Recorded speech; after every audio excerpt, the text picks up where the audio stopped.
Welcome everyone to the Culinary Now podcast. I'm Matt Britt. And I'm Jamie Schick. And today we are live in my backyard, joined with Fortune Tables, Sam Burgess. Sam, what's going on, man? Glad to be here today for the first in-person episode. I know, hopefully a live launch to our inevitable YouTube channel. Jamie, Sam, and I are going to cook two dishes for you today. One savory, one sweet, super approachable, great for the family, and easy to prepare. So Sam, what are you cooking today?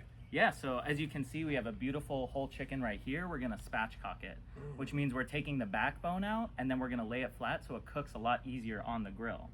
We're gonna put that with a really simple marinade of just some garlic and lemon, and then we're gonna serve that with a olive salad. So it's gonna be chopped olives, some herbs, olive oil, and other aromatics. Super fresh. Super fresh, super delicious. And then you have another dish. Yeah, and we're just gonna bring that kind of full circle, do a little bit of grilled flatbread. Again, we're outdoors, we're using the grill, just a little bit of garlic oil on that, and a fresh dukkha, which is a beautiful sort of Middle Eastern, Mediterranean dip that you can serve with grilled bread. It is outstanding. But talk about outstanding, the last course that we're gonna do, the second course, Jamie, what do we got? Yeah, so because it is so hot, it's just some simple grilled peaches with frozen yogurt and candied pistachios, just to lighten it all up. And I love grilled peaches. Yeah, me too. All right, this is gonna be good, stay tuned. All right, so Sam, so Jamie kind of stepped out for a minute, but we're gonna get started with the olive salad because that needs to marinate, right? Exactly. Okay, so what are we doing here?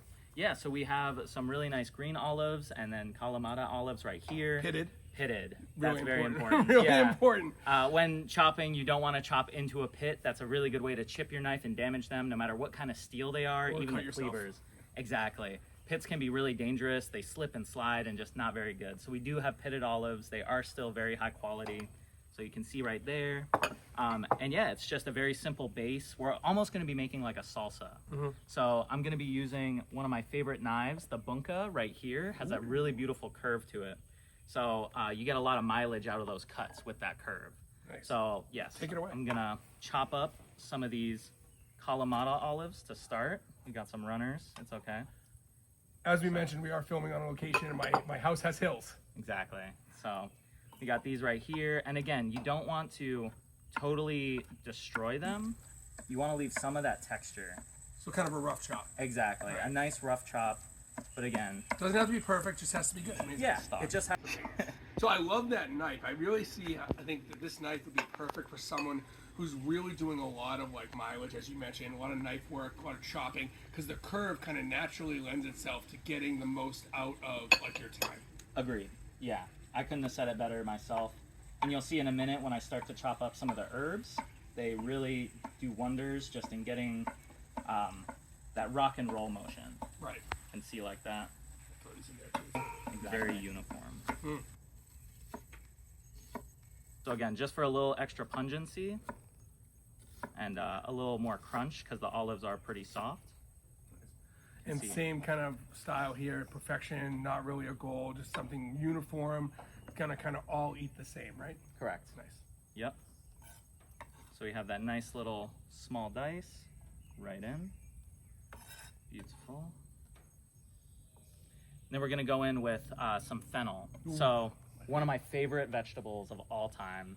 I absolutely love this for the bulb. It's sweet, it's crunchy. But for this, I'm actually just gonna be using the tops again to like give a little bit of body, give a little bit of crunch, and all those fronds. You know what I love about fennel too is like it is truly a year-round, like applicable vegetable because you can use it in winter, you can use it in summer, spring. Every season has a dish that kind of can really leverage and celebrate that kind of flavor, texture, things that go along with it. I completely agree. Yeah. And it's great in desserts. And it, well, Most importantly, that anise. I mean, anisette cookies. It's like geez, we all grew up with that. So again, gonna put that right in the bowl. Nice. Smells amazing, right? Love it. Love it. And then I'm gonna go in with a little bit of this parsley. So not the whole bunch, but a good bunch One. of it. And I know it's such a like, kind of robust, unique flavor. I think it's not celebrated like kind of as an ingredient, like on its own is not enough. Well, I think it's a team player in a way too. True. It pairs so well with the lemon, with the brininess of the olives. True. It's not celebrated because it's not necessarily the star like dill could be or basil could be. Right. It's not as pronounced. Yeah, not as pronounced, but it still brings a lot of that herbaceousness that you desire.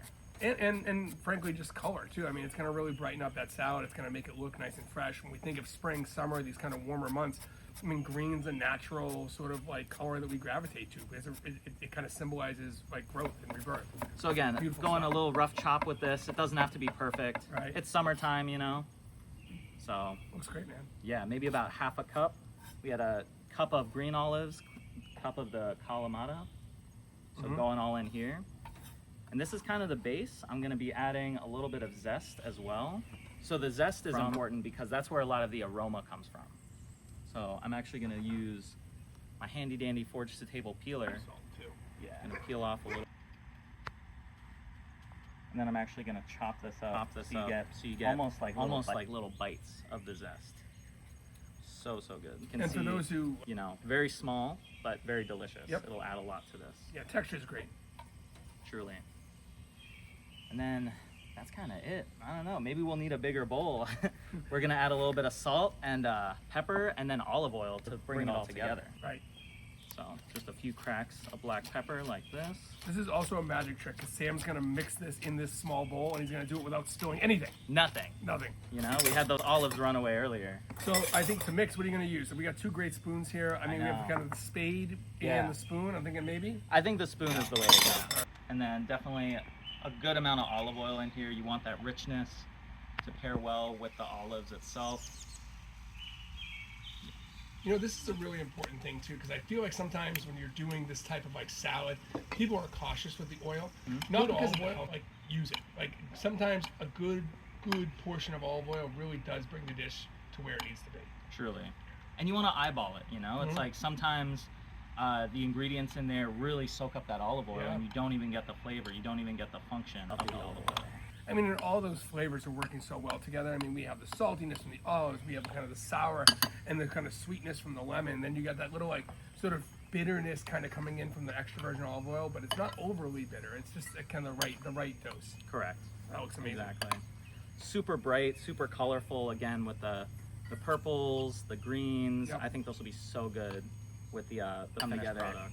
Nice. Really beautiful topping, almost like a tapenade, but not as lame. Better. Now, Better. Sam, do you think, like, you know, if we're gonna let this marinate in the fridge? You could let it marinate in the fridge or at room temp. Yeah, I think the fridge might be the way to go. All right, let me go throw it in the fridge, and then when we come back, we're gonna have the breakdown of the chicken, right? Yes. Awesome. All right, welcome back. So Sam, now we gotta go to the actual talent here, the chicken. This is gonna be kind of the star of our savory portion here.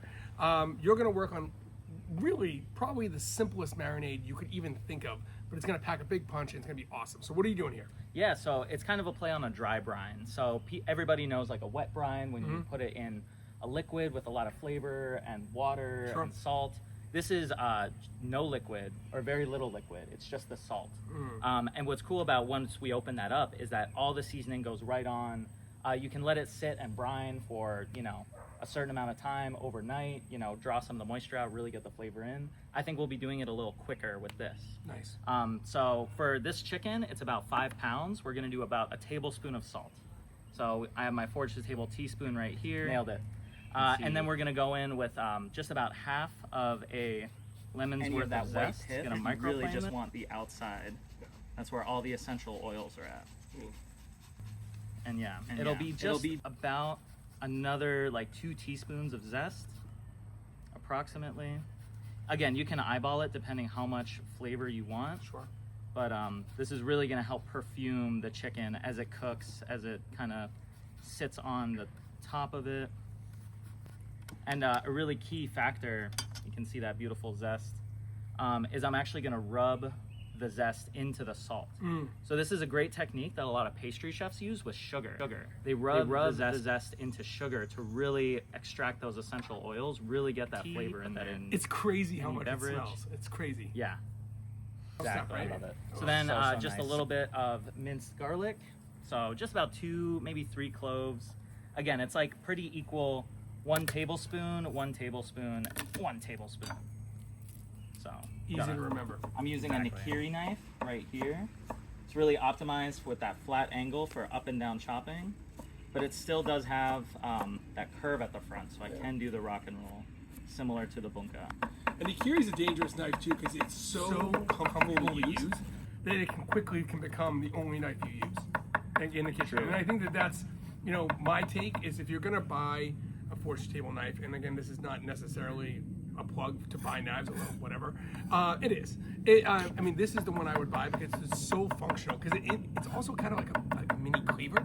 You can really work yourself through some pretty hard jobs with this, and it's so versatile. I love it. Yeah, people ask me all the time when I'm at pop-ups or other things like that, which knife should I buy? And my first question is, how many knives do you already have? How many knives do you enjoy using? And if you already have a chef knife at home that you really love, keep it, you know? But if you're trying to expand your set, something more utilitarian or some utility style knife like a Nikiri is a great way to expand the set. Yeah. Exactly, truly. So with that though, I am gonna add just a little bit of olive oil to bring everything together.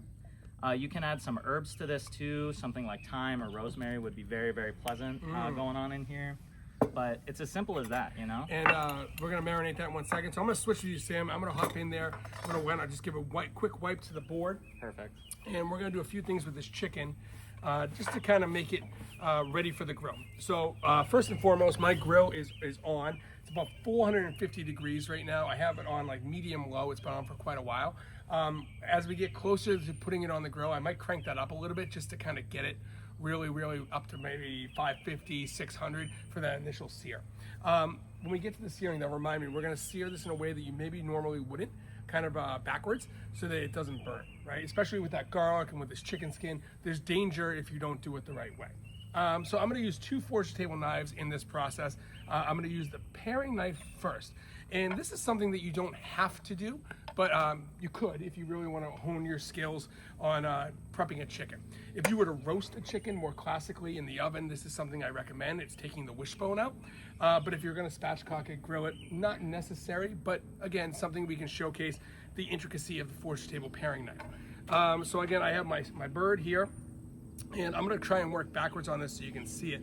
The neck of the chicken's up here. First thing I want to do is I want to kind of just pull the skin that is there, kind of taut, and I'm going to slice using the paring knife down, right? And that's just going to give me a little more exposure to kind of seeing where I might want to cut for the wishbone, right? So then working in here, you're just going to use your hands to kind of feel where it's firm, right? You can actually feel the wishbone kind of come up over the neck of the chicken, right? So you can see that right there. Right here, wishbone one, wishbone 2. Now to get this out, I have to turn the chicken, so forgive me. I'm gonna feel where the bone is, and I'm gonna make an incision on the outside of that wishbone, right? So on the kind of outer part away from the neck, right? Very surgical. Very surgical. And then I'm gonna use the sharp edge of the paring knife to kind of just scrape all the way up to where the wishbone meets the other side, right? And just being very gentle. You can hear that noise. That's knife on bone. That's exactly where we want to go. The other side, I'm going to feel where that bone is. Again, cutting on the outside of the bone. Yeah, it's a very nice scrape.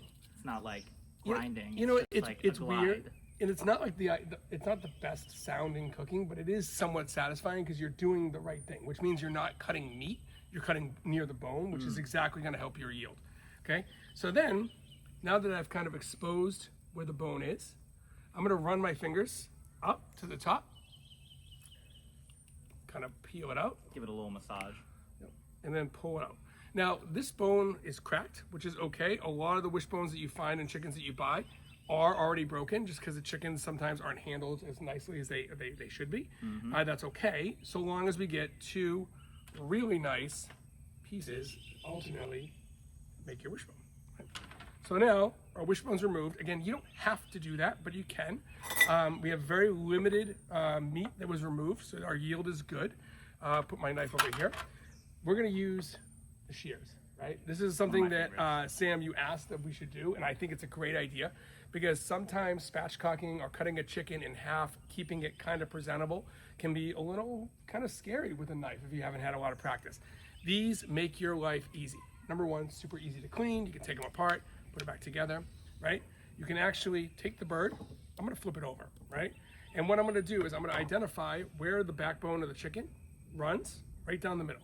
And I'm just gonna cut 2 lines, and I'm gonna cut straight up. And then later I might do a little bit of work to remove some of the rib bones, but for the most part, straightforward. Open the cavity, get your scissors in here. So simple, right? You know what I love about this too? One hand. Yeah. Right? I'm not forcing this. It's like, it's so easy. I mean, I feel like I'm on an infomercial right now, but like seriously, I believe in this. It's like so easy to use. I mean, any pair of nice shears, you know, can do exactly this, but Look how easy that was. seriously. Right? Now that roast off, used for chicken stock, all things that are good. Hand sauce, there's so much you can do. Don't throw that away. No, and so I'm kind of done with these. Now Yeah. you could use this if you wanted to cut down to the keel bone and to take 2 split chicken breasts entirely, and then you could grill those barbecue style. I love that. I grew up on that.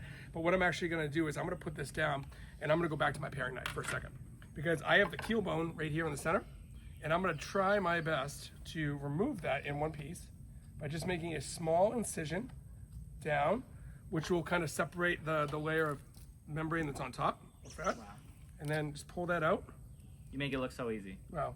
You know, and then, but like, here's the thing: if this breaks, Yeah. like don't lose faith. It's totally fine. If things like just like the wishbone, it doesn't matter at the end. Just get it out, practice, do it again. It's easy, right? Keel bone comes out. Okay, super straightforward. Now I could use my paring knife here to remove some of this internal rib cage, which would make it kind of more eatable at the end. More boneless. More boneless. I mean, there's going to be bones in here anyway. I'm not going to take the legs or the thigh bones out. I'm probably not going to take the wings off. So there's already bones there. So, you know, I could leave it on. I'm going to take it off. Not that we have to, but I want to showcase another knife. So what else are we going to use here? So over here, one of our newest knives is the Honosuke. So this is a single bevel. It's only sharpened on one side. Cool. Honosuke is traditional for chicken breakdown. Nice. So very appropriate. And I'm just going to kind of thread underneath the rib bone. Wow. Okay. And I'm telling you, this knife, so nice for this. Okay. Cut right in there. Wow. Come down and just kind of cut right through. You can see how it just glides through the meat. Amazing. You don't want to force it anytime. Go to the other side. Wow. I believe. Looks There so we go. good. And again, Figured like it these out. bones. Now, if I wanted to, I could use these scissors too, and I could cut off that remaining section of where the kind of the backbone ran through. Yep. But I'm going to leave that on because what's going to happen here is if I remove too many bones, the chicken's going to shrink unnecessarily on the grill. So the bones are actually going to hold the chicken kind of in its natural shape, keeping it more moist and more juicy at the end. Okay. Amazing. Beautiful. So we got our bowl here. Yep, we got our. Well, I think you should just show how well it lays flat. So Yeah. before we had a very rotund bird, you know, very circular. Rotund. Rotund. You don't get to use that word very often. I love it. I sure do. So you can see how well it lays flat now, and this will cook a lot faster. It'll cook a lot more evenly on the grill, and it'll be able to absorb that marinade more evenly as well. And it just looks great. Yeah. Yeah, I love it. Wait until you see it. All right, so here we go. So I'm gonna put in the bird. I'm gonna take Sam's amazing marinade. My hands are already kind of gunked up, so I'm just going all in. Got that lemon, got that salt, a little bit of olive oil, and the garlic. And then I'm really just gonna kind of be liberal here and kind of massage this in, trying to get it into all the cracks. Just a little bit on the outside, mostly on the flesh side, right? Mm-hmm. I don't want to put too much of that raw garlic on the outside because it could burn, and we don't want to go down that route, right? Same thing with the lemon zest. Yep, You know, exactly. it will char up a little bit naturally, but So Sam, do me a favor. I got chicken in my hands. Why don't you open that grill? sure thing. And why don't you turn those 3 knobs up to the higher side, to the left. Yeah. Got it. Beautiful. So again, the grill, nice and hot, about 450 degrees. We're gonna turn it up, bring it up just a little bit, that's okay. Now, 2 ways you can do this. You could put this on, as a general rule, they say, cook first the side that you're going to serve. So we're gonna serve this skin up. So that logic would say cook the skin side first. We're actually not gonna do that just because the skin tends to be really susceptible to burning, right? So I know that I'm gonna be able to get the color I want on this on the skin at the end. I'm actually gonna cook the flesh side first, right? And what I'm gonna do is I'm gonna open it up, and I'm gonna take the chicken, and lay it on the grill, laying it away from me so that any sort of like heat or splatter doesn't come back on my arms, right? Really prevalent in sauteing, but also super important when you're grilling, right? So Sam, go ahead and close that grill. And we're gonna let that cook 45 seconds to a minute and a half, depending on how hot your grill is and how easily it sears the chicken. And then we're gonna flip it. All right, Sam, so it's been about a minute and a half. I actually pushed it closer to 2 minutes just because I didn't really let the grill get up as hot as I wanted to. I was rushing, that's okay. So we're still at about 450, 460 degrees right now, which is perfect, right? It's maintaining that temperature. If we open the grill, come on in here, you can see that we already have some good caramelization happening on the bottom. Now, this is a big bird.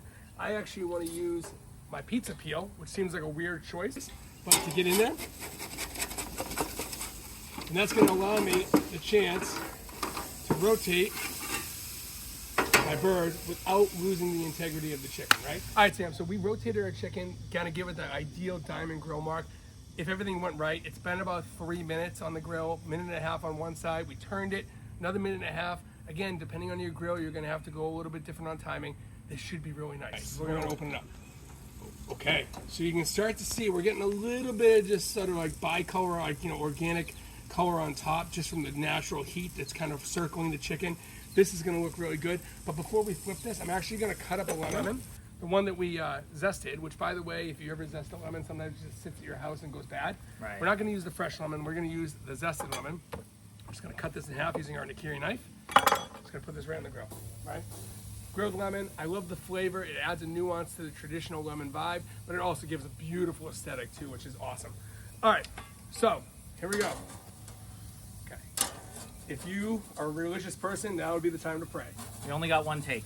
Only got one, there's only one chicken. All right, here we go. So, underneath, let's see, here we go. There we go. So now we got this kind of nice grill mark thing going here. Beautiful. Take this off. I'm actually gonna lower my heat just because now I have direct contact between the grill and the skin of the chicken. And chicken skin burns like nothing else. So we wanna make sure we're managing the heat.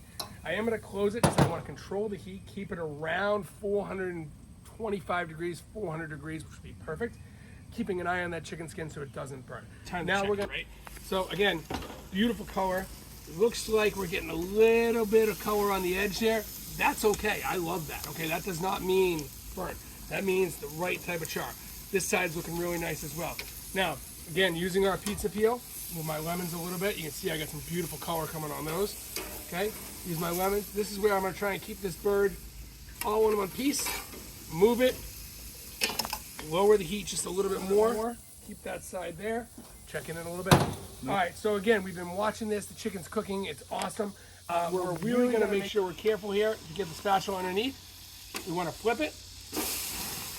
And now we're gonna get that beautiful golden brown, and we're gonna let that carry over, cooking the bird the rest of the way on that flesh side, right? So we're not really worried about burning right now. I think we're just worried about making sure it's 165 degrees and it's cooked through, and none of our family is weirded when we serve raw chicken. They don't like it. Last thing I'm gonna do, I'm gonna take the lemons off because they're looking like they're beautiful, and we will use these later. And then while we're kind of cooking the chicken, you'll notice I have like open spot on the grill here. This is where I'm gonna serve up a little bit of grilled flatbread. I think it's gonna be a nice complement to the chicken. Serve it with a little bit of good olive oil and some dukkha, which is again a Middle Eastern Mediterranean kind of like nut dip. First thing we need here, just a baking sheet or a sheet tray, depending on what you call it. I have this secured to the table just with a wet towel so it doesn't slide. This is a store-bought pizza dough, right? So this doesn't have to be fancy. You don't have to make the bread from scratch. This is a good way to kind of make dinner more elegant than it normally would be. So store-bought pizza dough. I'm banking on this humidity right now to really help me along here. A little bit Is of that right out of the fridge as well? This is directly out of the fridge. I just reshaped it. Just a little oil. And this is kind of a multi-step process. Okay, down there. Oops. Okay, kind of oil. This is actually how I do my grilled pizza. I don't cook it on a stone. I cook it directly on the grill. So this practice, and that'll be another video, maybe video 2. Oh yeah. I'm just gonna stretch this out, and you can see the humidity is already helping me along here. Glistening like us. Yeah, if you really want to make your own dough, I mean, I think a pizza dough is a perfect application for this. Mark Vetri has a great, like 67% hydration Roman dough. It's perfect. It just takes more time, and in the busy world, who has time? Okay, the sun's coming out, which means it's horrible for our videos, but we're gonna make it work. Okay, get this fennel frond off of there. So you can see the gluten's still bringing it back in, right? So that's okay. we got multiple moments where we can kind of start, stop, start, stop. And you can see I'm kind of got a little bit of thinness in the center. I'm just gonna push out on the outside, right? Exactly. When I'm doing pizza too, I like to almost rub it between my fingers, like lift it up and move it around. Just whatever warms it up and gets it moving. So you can see I'm starting to get some nice kind of diameter here. Gluten's still pulling it back. That's okay. I'm gonna wipe my hands off a little bit. They're a little oily, that's okay. We're gonna do this my way, which is basically just right on the grill, no tools. But if you do wanna use your pizza peel, a pair of tongs, that's totally fine. Any sort of spatula to help you out. Okay, so lift up my grill. Chicken's looking nice. Okay, stretch this out as much as possible. Okay. Just kind of hold on. Straight like that. And the oil on there from the stretching will also make sure that it doesn't stick and burn on the grill, right? Yes. Simultaneously, it'll also make sure you burn your hands because the oil will actually allow more heat to get absorbed into your hands. So this is sort of a slippery slope. The grill's going to work really well with the bread, but your hands might pay a little bit of a price. That said, use a pizza peel, use tongs, use a spatula, use whatever makes you comfortable.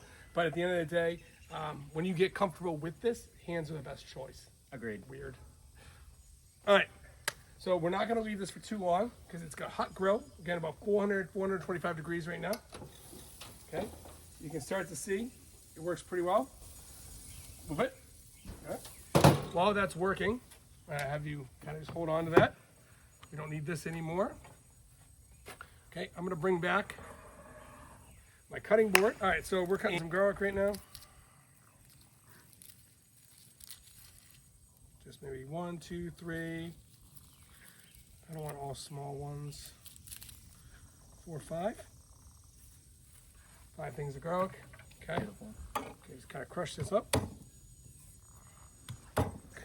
Crushing the garlic also is a great way to release the oil. oils, release the skins, versus just trying to get in there with your fingernails or using a knife. That can actually be kind of dangerous because as the paper on the outside moves around, it can slip and you can end up nicking your finger or something like that. Yep. So peeling the garlic. Number one thing while we're doing this, I'm gonna check my chicken, or my chicken and my bread. You'll see the bread, it's kind of puffing up a little bit. Oh, This yeah. is what you want because it means the bread's cooking on the inside. Flip it over, and then put it back on a low grill on the side that's less cooked. Yep. Finish it that way, right? Chicken looks great, pizza's coming along, garlic's working. Sam, you wanna grab me a little bowl I can mix this in? Sure thing. With the press. So I'm using this Nikiri knife right now. I love that dish, by the way. It's beautiful, a little crystal dish. Chopping it up. My pizza. So for this, for my bread off. Take this, beautiful, nice little hold. Okay, close the grill. Chicken's working. This looks fabulous. So we're just gonna have a little bit of fun with this. We're gonna put this in here, nice finely chopped garlic. Okay. A little bit of oil. And then a little bit of fresh cracked pepper. Use my fortune table spade, just kind of stir it around, and then just lay this liberally. Put that right on that board there, Sam. Yeah. You know what we're gonna do here? Watch this. Just right on top. Ooh. Okay. Almost like some garlic naan. Looks amazing. Exactly like some garlic naan. Use my spoon, multi-use, spread it out. Love that. And now what I'm gonna do here is when the chicken gets close, I'm gonna put this back on the grill, time it all together, and then cut it up and serve it for a delicious meal. All right, Sam, so we're gonna check the chicken. It's getting close, I think. I feel like, It looks so good. okay, so I got my thermometer right here. Again, we're looking for 165, both the breast and the legs and the thighs, right? So the challenge with doing a whole bird on the grill like this is you get some uneven cooking. Spatchcocking it helps in that field. See where we're at, okay? So Yeah. when we're temping the leg too, you want to go as close kind of to the bone as possible because that's the part that like cooks last, right? So we're gonna go right in here. Let's see what we got. All right, we're at 170 on that, which is great because I'm anticipating the breast and actually not being at 160 right now. And it's okay to take the thighs and the legs past 165 because there's that dark meat and that bone connectivity. It's gonna make it really, really juicy, all right? So let's see where our breast is at, okay? All right, perfect, 142, so that's exactly what we wanted, right? We got the thighs going all strong, we got the breast coming up behind. What we're gonna do right now is we're actually gonna take our lemons and our bread that we prepared earlier, and we're gonna put these back on. Okay, lemons just in the front, bread here, turning the heat down on that bread side so we don't burn the bread. And we're gonna close this for a final 5 or so minutes to bring that breast up to 165 and to get that bread nice and crusty on the bottom, and then we're gonna serve it. All right, Sam, so we're getting real close to the chicken breast, but I think our bread's ready, right? I flipped it once to make sure it's kind of got even cooking thing going on here. And we're gonna take it off. Okay, I got my lemons. This is gonna be beautiful. And we're gonna start to build a plate, right? So we got two nice kind of like, I love this sort of old like vintage China look. I don't know, it's just me. We're gonna have one for our chicken, one for our bread right there. I got a dukkha, right? So this is again a Middle Eastern, Mediterranean dip. Literally whatever you want to put in it works, right? For this, I have some pistachios, fennel seed, a little bit of whole cumin, coriander, sesame seeds that I just toasted up and then put in the food processor and made a really, really rough grind on that. Seasoned with salt and pepper. It's earthy, it's warm, not that we need that, but it is. And then we're gonna serve that with a little bit of oil for dipping. This is just, again, that extra virgin good olive oil. So lemons. Take these off. We're gonna hold these later for our chicken, which is again so close. And Sam, you said you're gonna carve the chicken, right? Yeah, I think so. Right, beautiful. So the bread comes off. Okay, nothing fancy on this. You can see I got kind of nice puff going there, which means it's definitely cooked on the inside. Right, chicken. So cut the bread. Ooh, it sounds so crunchy too. It's crunchy but soft on the inside. It does not suck. That extra grill on there too kind of caramelized some of the garlic on there, so it's not that spicy raw garlic. It's almost like a cool garlic bread. Yeah, and it's not burnt, which I think is the most important part here. Okay, so smells so good. it's gonna be awesome. Serving this up here Wow. with my beautiful olive oil and dukkha. And we'll come back and we'll taste that in a little bit. Now, keeping with my trend, I'm gonna use my spatula to get this, my pizza peel, get this off.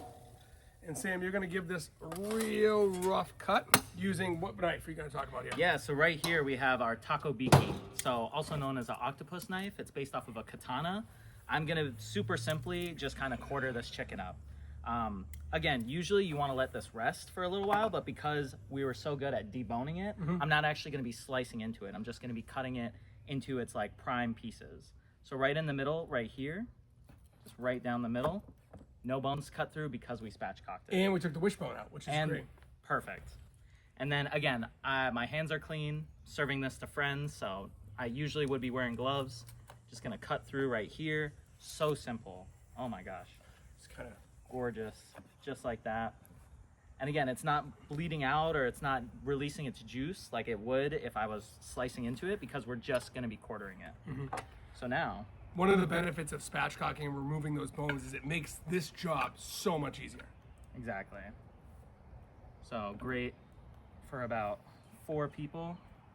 Or one. Or one. Depends how hungry you are. I mean, I'm starving, all right? And then we're just going to garnish it up with that olive salad. This again, it was amazing. Yeah, after marinating a little bit, I'm going to get in there just like that. Yes, please. Yeah, it's the good stuff. I like how you're finding kind of those like natural crevices too to kind of allow it to sit in there and still look so beautiful. Yep. Food styling, baby. That's what it's all about. And then the grilled lemon isn't just for show either. We are going to squeeze a little bit of that on top. Well, awesome. And there you guys have it. We have a little bit of spatchcock lemon and garlic chicken with a beautiful olive salad, grilled lemon, and then our grilled flatbread made out of like a store-bought pizza dough with good olive oil and a dukkha. I'm telling you, we'll try this later. You guys are going to love it when you cook it at home.